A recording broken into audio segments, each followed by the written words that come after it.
Hi friends, ഇന്ന് നല്ലൊരു healthy ആയിട്ടുള്ള ഫ്രൂട്ട് സാലഡ് ഉണ്ടാക്കിയാലോ. അതിനായി തിളപ്പിച്ചാറിയ ഒരു ഗ്ലാസ് പാലെടുക്കുന്നുണ്ട്. ഈ പാലിന് ആവശ്യമായ പഞ്ചസാര മാത്രം ഒന്ന് ആഡ് ചെയ്ത് കൊടുക്കുന്നുണ്ട്.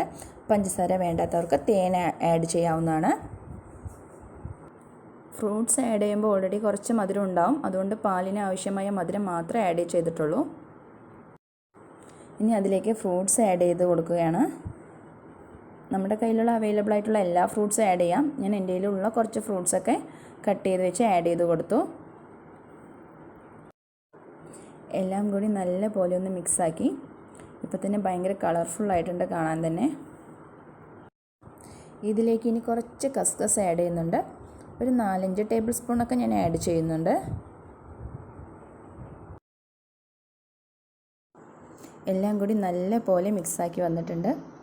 ഇനി അത് കുറച്ച് നേരം തണുക്കാൻ വേണ്ടി ഫ്രീസറിലേക്ക് വെക്കണം. ഞാനൊരു അരമണിക്കൂർ അത് തണുക്കാനായി ഫ്രീസറിലേക്ക് വെച്ചു.